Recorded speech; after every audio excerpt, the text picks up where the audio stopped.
bocoran tadi.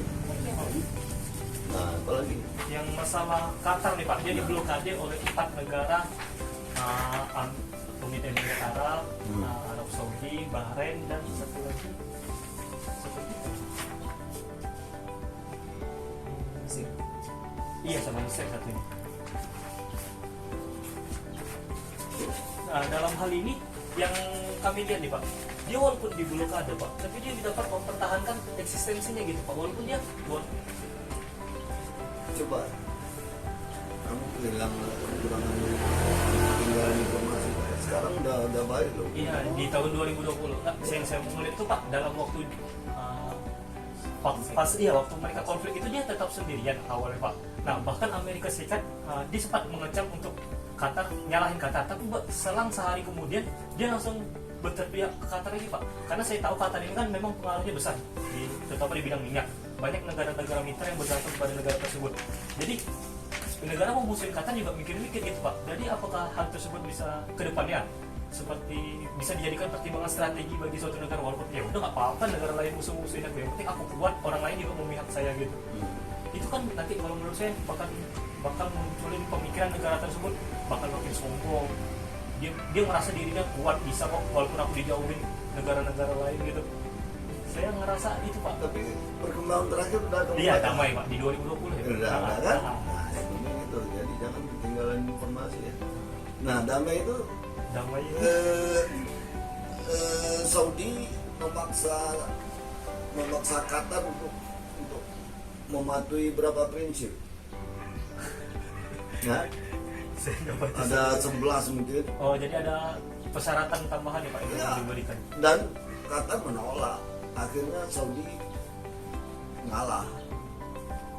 Yang saya lihat di sini Pak, Qatar ini mirip gak Pak sama Korea Utara? Maksudnya enggak lah. Tidak. Kan sama-sama dijauhin walaupun sama banyak negara, tapi entah kayak masih kuat aja gitu. Ya ideologinya aja kayaknya. Oh, sama kayak kasusnya kayak yang tadi nggak bisa dijadikan, Thailand dan Indonesia nggak bisa dijadikan sama. Nggak bisa. Memang watak Qatar itu ya begitu, sama lah dengan Indonesia mungkin. Nggak mau dia, Saudi ini kan jahat juga. Menurut saya Pak juga Pak, tuduhannya itu kayak berdasarkan asumsi aja dulu gitu Pak. Iya, menurut aku jahat.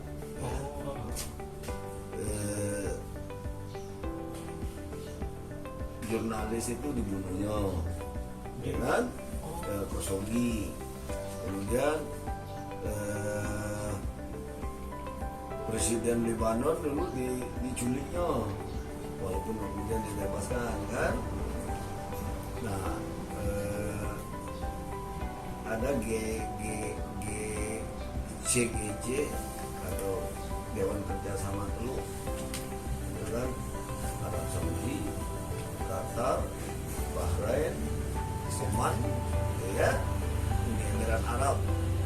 Nah itu kan dipengaruhi semua oleh Arab Saudi. Nah Qatar nggak mau, dia punya kepribadian sendiri. Nah itu yang saya salut sama Qatar itu Pak. Dan dia bisa bertahan sampai sebelum mereka damai gitu. Kenapa dia bisa bertahan? Karena investasi barat banyak di sana. Jadi ada. Dan jangan lupa Al Jazeera itu di Qatar. Oh iya sih. Pak sedikit menambahkan Pak mengenai saya ada Al Jazeera itu kan CNN-nya di Arab itu kan. Oh yang mereka tuh dianggap lebih membela kepentingan Qatar ya Pak? Enggak juga. Al Jazeera itu dia mencoba untuk karena ini profesional ya, dia mencoba untuk seimbang. Tapi maksud aku Qatar itu kalau nggak bisa diganggu karena dia punya Al Jazeera itu, ya powernya untuk membentuk opini dunia itu. Dan Arab Saudi gak suka hal itu. Ya, Arab Saudi itu dia konteksnya dia kan bersaing dengan Iran. Dia marah kalau Qatar itu dekat dengan Iran. Maunya dia memutuskan hubungan dengan Iran, ya Qatar nggak mau diatur-atur kayak gitu. Walaupun negara kecil, ya dia punya kepribadian sendiri. Nah jadi Saudi ini marah mengambil saham teroris segala macam. Iya, saya baca. Dan ada yang saya baca juga Pak, kalau Arab Saudi ini melarang jemaah haji ya dari Qatar kalau nggak salah, dibatasi. Iya, dilarang ya. Itu Ya, gimana sih mereka tuh kayak jahat banget jadi. makanya bilang jahat ya. Tapi kan harus kita pahami ya, Saudi itu dia bersaing dengan Iran. Nah, jadi kalau dianggapnya Israel itu setan, Iran itu lebih lagi dari setan, kan begitu.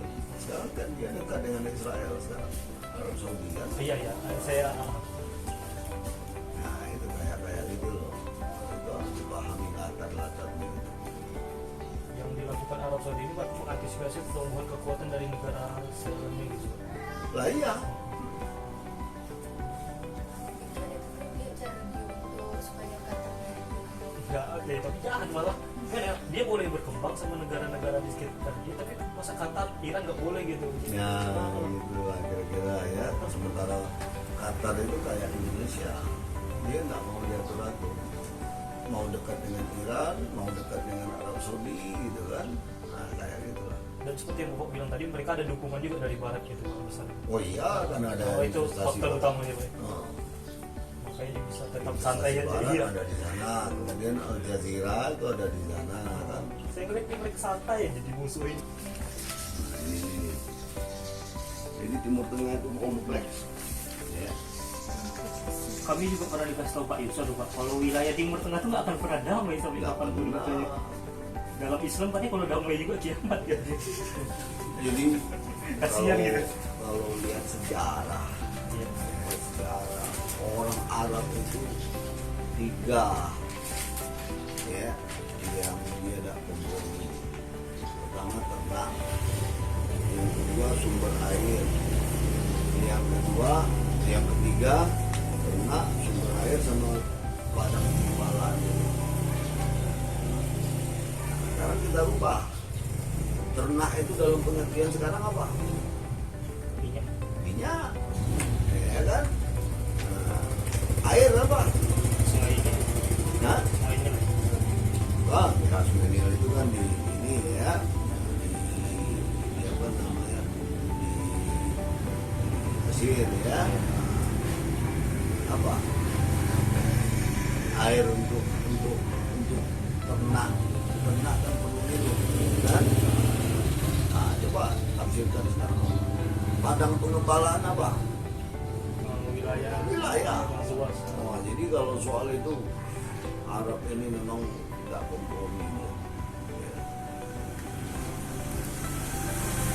Untuk masalah wilayah yang diperebutkan itu, misalnya kan yang diperebutkan itu buat pasir doang tuh Pak.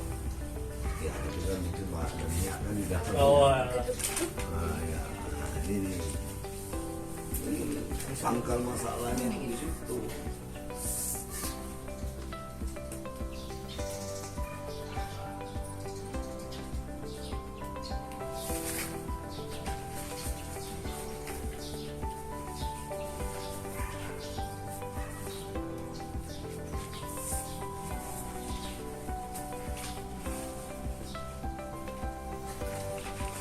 Ini wah anjing di sini juga.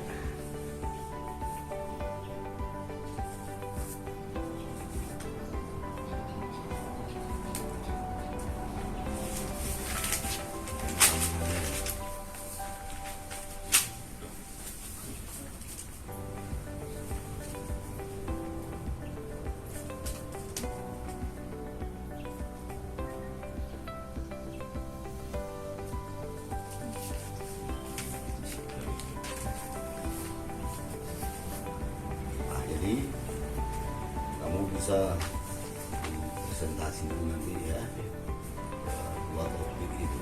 Kalau di Pasifik, Cina dengan Amerika, ada Indonesia. Indonesia nggak mau diatur. Kalau di Timur Tengah ada Iran, ada Arab Saudi, ada Qatar. Qatar nggak mau diatur. Ini posisinya sama ya. iya sama itu. Ya. Iran itu, Qatar itu, dia ingin baik dengan Arab Saudi baik sama negara Arab kan, bertetangga lagi kan. ini baik walaupun tidak bertetangga langsung. Tapi dia nggak mau dia atur dengan Iran. Dia dengan Iran dia baik juga. Arab Saudi tidak terima, nah jadi masalah bagi dia. Nah begitu juga Indonesia di Pasifik. Pernah nggak Pak kira-kira Indonesia jadi di posisi Qatar itu? Ya sekarang posisinya seperti di Qatar. Maksudnya yang Dimusuhi. oleh Nggak, sebagai- Indonesia terlalu besar untuk dimusuhi. Ya, Kuat. kalau Amerika memusuhi Indonesia, enak kan Tiongkok. Iya, dan Rusia saya rasa juga bakal bantu Indonesia. Soalnya Oh, gini ya, negara kayak gitu ya, Pak. Amerika bakal rugi besar saya rasa. Begitu juga kalau Indonesia ikut Tiongkok marah dengan Indonesia, ya Pakai semua. dia rugi dia. Iya. Ya kita kan begini, walaupun kita ini bebas aktif, ya pada saat kelangsungan hidup kita dipertaruhkan, kita kan akan mencari kawan kan, itu kan alami. Ya. Nah, cuma bisa ya kita itu bebas aktif, mirip itu. Dua kasus ini Pak. Iya. Oh iya. Ya. Kebetulan. Ya, kebetulan ya posisi Qatar di Timur Tengah sama dengan walaupun tidak persis 100% mirip-mirip dengan posisi Indonesia di kawasan Indo-Pasifik. Ya kesan saya ke Arab Saudi jadi agak berubah gitu Pak. Kenapa? Karena ya ternyata gara-gara ya pemikiran dia yang terlalu mengantisipasi Iran dan Qatar tersebut malah justru ya memecah negara. Sekarang Saudi kehilangan muka gitu. Dia berdamai dengan Qatar tanpa berhasil memaksa Qatar. Oh iya bener. Jadi turun egonya Kalah. Ah, iya. Ya, harga diri dia Kalau pasti di iya fans, bener juga. kehilangan muka, dia malu gitu. Cuma dia nggak bisa berbuat apa-apa. Ya, dikiranya Qatar ini akan bisa ditundukkan gitu kan. Berarti ke depannya langkah yang diambil Qatar ini bisa dijadikan strategi kan sama negara-negara lain kira-kira. Ya sekarang pertanyaannya, kenapa Qatar itu bisa berhasil bersikap tegas terhadap Arab Saudi? Karena kayak yang Bapak bilang tadi, satu mereka punya sumber daya, dua mereka punya dukungan dari negara lain yang sudah Kira-kira macam itulah. Jadi kalau suatu negara itu ingin independen dari negara lain, jadilah negara yang pinter gitu ya,